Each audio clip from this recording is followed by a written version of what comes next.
Is our public education system in crisis? Good evening, I'm Laurie Johnson. Welcome to Red, White, and Blue. From the question of whether we spend too much time prepping students for standardized testing to how funds should be allocated in a school district, many argue that Texas is in a constant state of an education crisis. The Texas government is constantly weighing policies on finances, testing, standards, and curriculum. Throughout the decades, both the Texas legislature and educational organizations have continued their fight for education quality, but at what cost? So tonight we ask, what is the state of our education system today? What needs to change? And how can change be implemented? Tonight we're pleased to welcome Dr. Kathy Mintzberg, President and Chief Executive Officer, Center for Reform of School Systems, and former COO of HISD. Senator Paul Betancourt, representing Texas District 7. Former HISD trustee Diane Johnson. And leading our discussion are hosts David Jones and Gary Polland. Thank you, and welcome to three esteemed guests talking about a very important topic, which is education of our children. Some people may not think it's important, but it really is. Kathy, I wanted to start with you, and it's okay to call you that as opposed to Dr. Mintzberg, because you did earn your PhD. Sure, Gary. And she was a school board member long ago. She's probably forgotten more about education and than I taught biology, so. Right. Which gives you tremendous credentials. Which Gary is against because he's not into science. No, okay. It's your website for the organization you formed and are part of. A 2014 Harvard study showed that 73.5% of Texas 8th grade students were not proficient in reading and 60% not in math. Do you call that a crisis of educating our children in Texas? Since 1890s, we have had a crisis in education in this country. The Industrial Revolution pushed us into a very different place than we were when everybody, lived on the farm, died on the farm. All you had to do was learn to be a farmer. And now you've got to be so sophisticated even to be a farmer. So as we improve as a technological society, what we need from our students continues to increase exponentially. And so keeping up with that as an institution, really hard for something as big, as bureaucratic as the American education institution.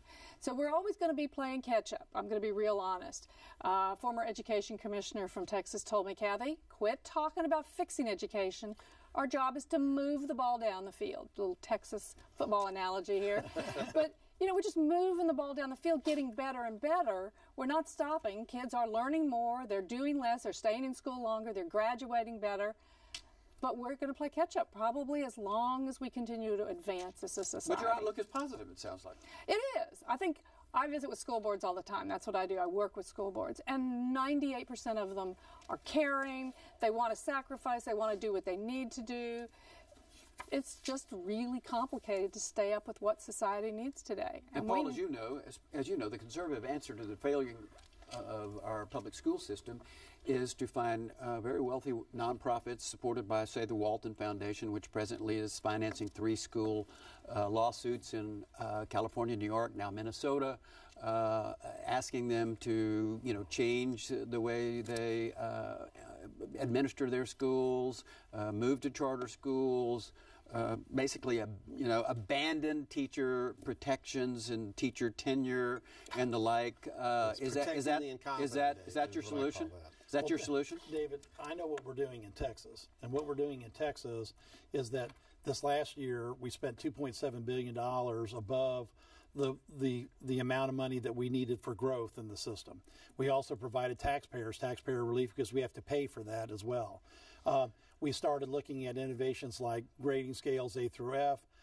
My personal favorite is a bill that I sponsored and Sophronia Thompson carried in the House, that we took off all the regulation and all the barriers to dual credit enrollment in Harris County.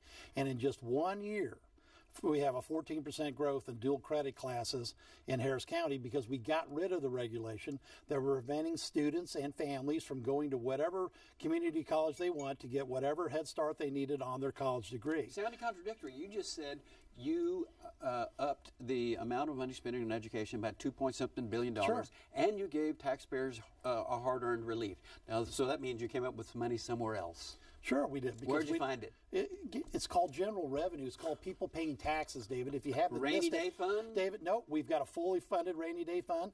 If you haven't missed it, we've got like an economy going in the state, but of course you'd have to be participating in the private sector to understand that.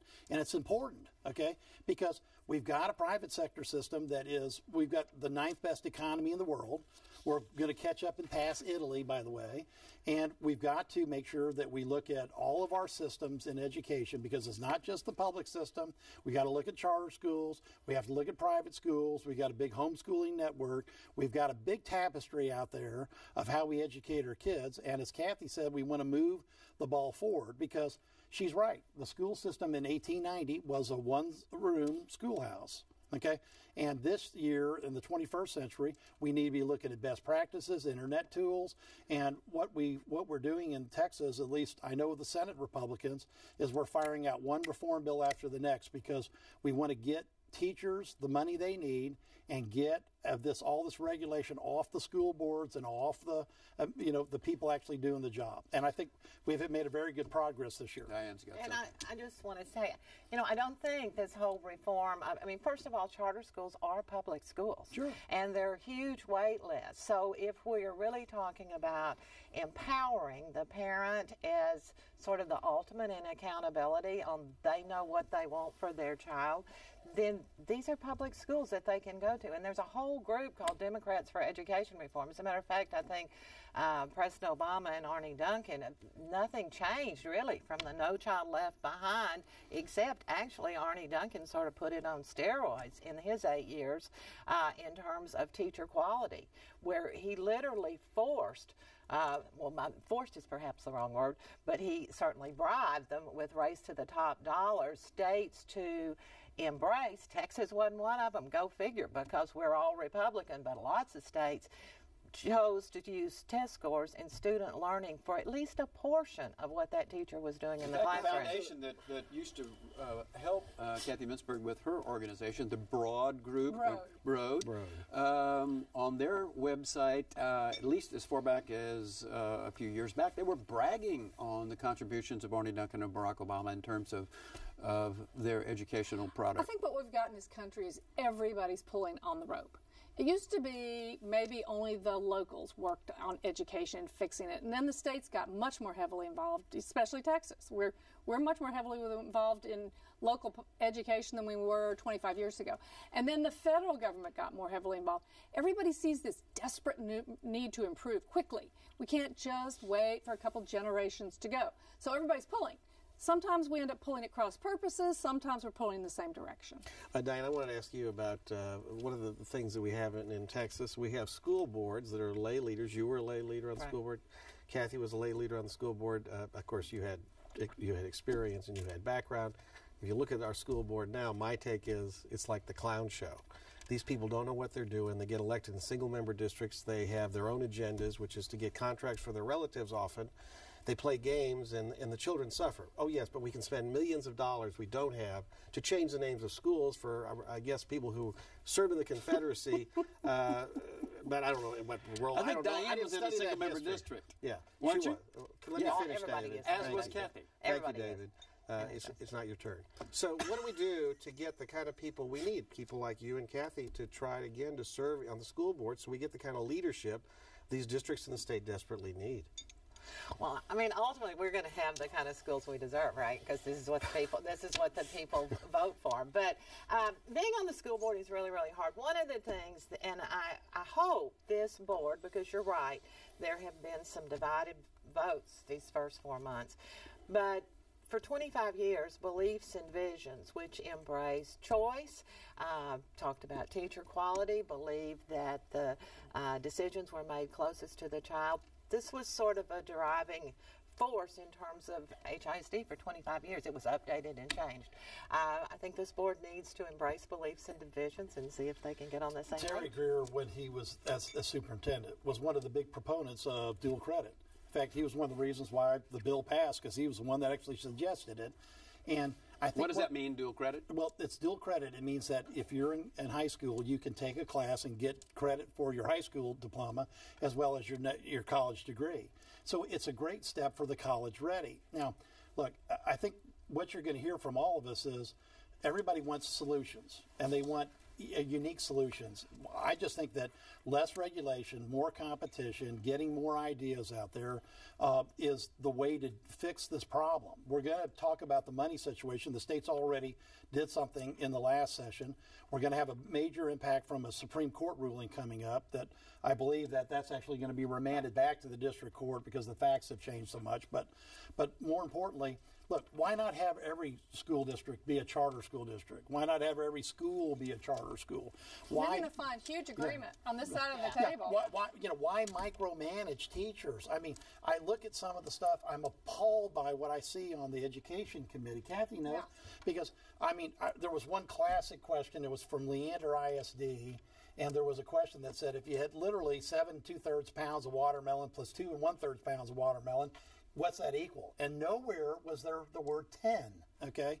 And we're teaching kids estimation when some kids need facts like mathematic tables. We're missing some of the fundamentals of reading, writing, and arithmetic, but we're in a 21st century economy where we need kids to have Microsoft certification when they get out of high school. Well, we have teachers unions, and they have contracts. And one of the things that they provide for in those contracts is for incentives for teachers to stay, which is called tenure.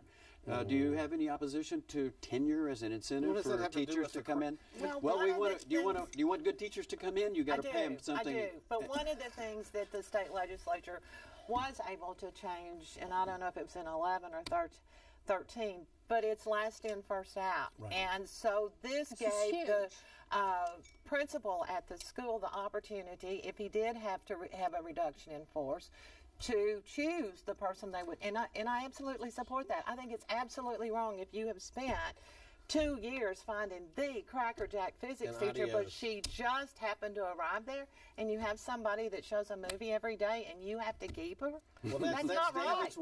That's insanity, but that was the law. And that was the law, David, because one of the problems is we had a bunch of STEM teachers, which are science, technology, engineering, and math. We lost those in the last recession because of that, where they were last in, first out. Now, we want to keep those people. The other thing is, what about performance pay? Give performance pay to the teachers in the classroom doing well. How about even more uniquely, let's go find the best-in-class administration costs and expenditures and get them performance pay so they can take that money that they're saving and put it in the classroom. I hate to say it, but we need these type of basic fundamental business reforms of the system. I want to ask Kathy a question that goes back to teachers, because David obviously buys the left-wing argument. We need to protect people with tenure and all that other drivel, which I believe means we protect the incompetent, because the good teachers are going to get jobs, are going to be in demand. But my question is this. When I went to school, ancient history, I had male teachers in grade school. That's unusual. Unusual. But man, that was a lot. This was in the 50s and 60s. Even in the 50s and 60s, that was unusual. The question is, how do we change the culture of our young people growing up and going to college to decide that the teaching, especially the best and the brightest, instead of being another lawyer who's looking for work, why don't you become a teacher? That's a the wonderful best and the brightest. Conversation. What do we do? What do we need to do? And let's go back to exactly what Paul was saying, is unless we get some of these arcane rules out of the way, why would you go into teaching? You're surrounded by too many bars on the cage. And so we've got to figure out which are the ones that are inhibiting people from considering teaching. And I promise you, it's not only salary. It really is this onerous, I'm going to be persecuted and asked to measure up to a standard I can't meet without any training, with no time to work with my peers, with no support. I'm going to be evaluated on pay for performance, but I have 50% of my kids turnover during the year, so I didn't even have a chance to teach them. I'd like to be held accountable for the kids I actually have. And I'm not a teacher that's in one of the subjects we test, so how do you hold me accountable? It's very complex, so I'm kind of falling back with, since it's so complex, let's go back to Paul's point. Let's make it easier to run school districts. Let's make it easier to respond to, maybe this district over here wants to have a huge amount of tenure protection. This district does not. And you as a teacher get to pick where you want to go work. Look, It's been a Decontrol. fantastic. Decontrol. Listen, I've really enjoyed being on the education committee. We've been out. We've seen things at Midland College where they basically have turned an entire high school into a college-ready program, and the kids come out with a 2-year degree, okay? Right from high school, bang, okay? We've got best practices out there. We need to start adopting this. And the other thing is, the fight between charter schools or private schools like KIPP and YES and with the main systems, that's all garbage. It's nonsense. There's a fantastic program in Spring Branch where KIPP and YES have partnered. Sky. Yeah, right, called the Sky program. Where the ones working in a middle school environment, the other ones in a high school environment, 98% Hispanic population, teaching kids STEM classes. They're just knocking the ball out of the park. And they had an old school that was half used, and now they got best practices from the private sector in a public school system. That's what we need to be doing. And one of the things that you could do is do score sharing that would empower that. Okay. We tried How that. does that work? Explain what that is. So, all right, as a taxpayer, you've already paid for these facilities, right? And anytime the charter school is trying to raise money. So, in many cases, HISD has empty seats, a good many of them. Sure.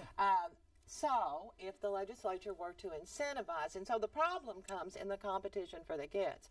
But what if that school got to score share with both the charter school and it was all one thing? So then you explain what score share means. You incentivize a partnership. Yeah, but what is score share? Well, it's basically Wait. However you're held accountable. A, So B, how- Are you talking about teachers and the principals? no, I'm talking about the state ranking. So if you're an unacceptable school, if you're a exemplary school. What I'm talking about, we can do things that incentivize these type Right. of partnerships because Right. charter schools don't get an INS, they don't get a facilities fund. They're actually doing their work for less money than the public schools are. Right. So you can incentivize these, and I think I'm looking forward to this next And session. David would like it because all the kids would all be back Let me tell you what together. David would like. It would be to move off of discussion about what's going on in Midland, which is 98% white. And let's talk about what our colleague Jay Iyer wrote in the Houston Chronicle just David, the we other just talked day. about in a 98% I understand. Hispanic part of Spring Branch. If you let me finish, Okay. in the 5th Ward in Houston, Texas, $18,800 is the median income. Only 4% of those kids will ever see a college degree. 39% will only score at grade level in the 3rd grade, which means they are not a predictor for even getting out of high school, but instead will be going to prison. And what Jay Iyer said in his article was that we need massive funding into those schools for new counselors, mental health professionals, nurses, and the like. How about If we're funding ever going to, parents, too, while we're at it? it included books for parents and kids. Were also included. So When massive did we ever funding. think that schools alone could carry the burden of changing society? Well, Jay Iyer does, obviously. No. I don't think that's what the article said. I think he said is there are lots of us pulling on the rope. Let's coordinate our work in these schools, like in the 5th Ward, so that we can support families, we can take care of food deserts. By all that working together, we got a shot then at the education system doing its job. Okay, you're both former HISD people. Is it correct that HISD is funding according to population, according to the gifted and talented? All of those are weighted to determine which you might get other funds. High-need kids. And yet those in the 5th Ward who do not qualify under those standards, they don't get anything. No. It's Wrong? best. They would get Complete They wrong. would get probably twice as much in some cases. For example, Based on what Joe- standard? based Gifted on- and talented? No. Based on extra Poverty. weights for poverty, extra weights for bilingual education. So, Jones High School was one that was not what Jay talked about in the article, but certainly before it closed, it was part of Superintendent Greer's Apollo program. So it got lots of extra dollars. They were receiving about $13,000 a child. Did it make a difference, Diane? They ultimately had to close the school That down. tells By the you. way, average expenditure across the state, 4.8 million students, $12,763 per student. Now, I'm going to take your question straight on, but the right way, David. North Forest ISD, okay, is the ultimate example of what happens when a community and a board and everyone fails. For 20 years, that school district was failing. F's, I mean, I'm talking an F that anybody could see from a distance. I first got involved when I was a tax assessor, and the state called and said, "Can you collect their taxes?" And we literally raised their yields 25 points overnight, which means they collected a lot more money.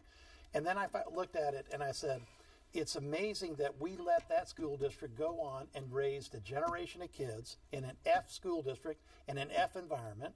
And now we've got a bunch of bills coming out of the Senate Education Committee to be able to oversee districts, take them over, close bad school districts, merge them, whatever else we have to do, because we in society let them do it for 25 years that I'm aware of. Now, we are not going to take the Senate Education Committee and Lieutenant Governor Dan Patrick, we're not taking 25 years to make some more changes. So that's good. Okay. Diane, I want to ask you this question. If you look at the numbers, and Paul talked about how much we spend per student, I think the average spending in Texas is $12,000 and 763, right? Well, when you average in all of the wealthy ones, too. Excuse me, David. Yeah. You average them all in. Go ahead. Thank you. Okay. Average teacher makes $50,000 a year. So that's in average classroom has 25 students, $300,000. That means we have $250,000 for overhead and facilities, $50,000 for the teacher. Is there something wrong with how the money's being paid out? What are we missing here? I think we do have to get more money to the school level, and I think it's probably something that we can all agree on. That's the very issue. We've got to get more money to the school level, and we've got to look at how we spend that money and get it there. It's very easy.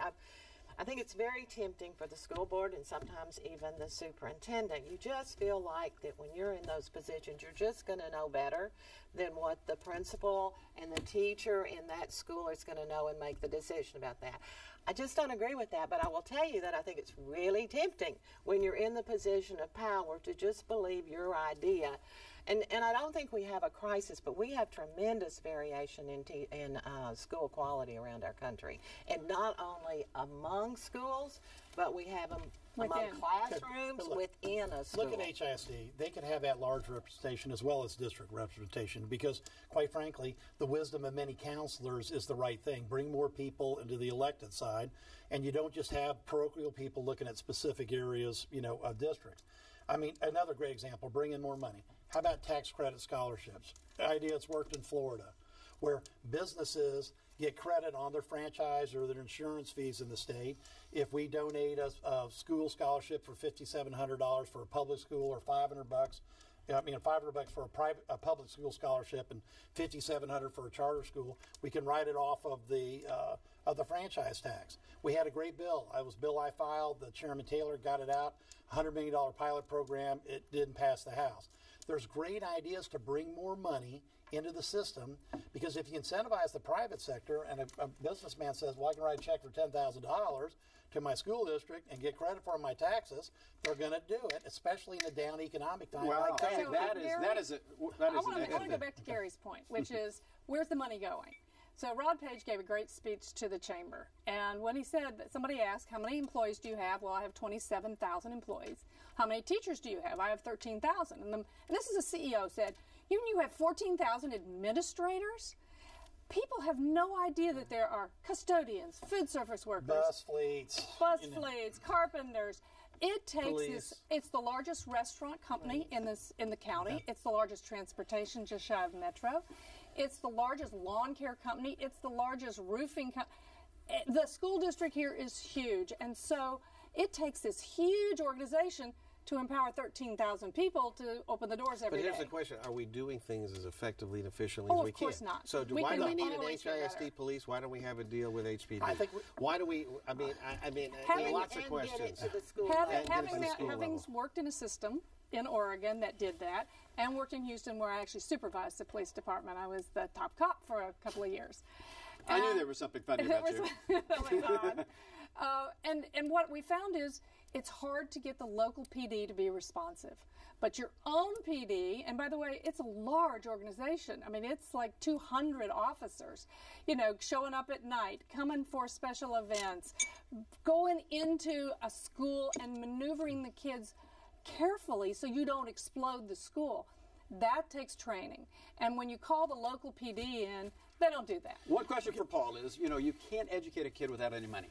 I mean, parents need funds in order to sustain the educational product. I think you would agree with Matt.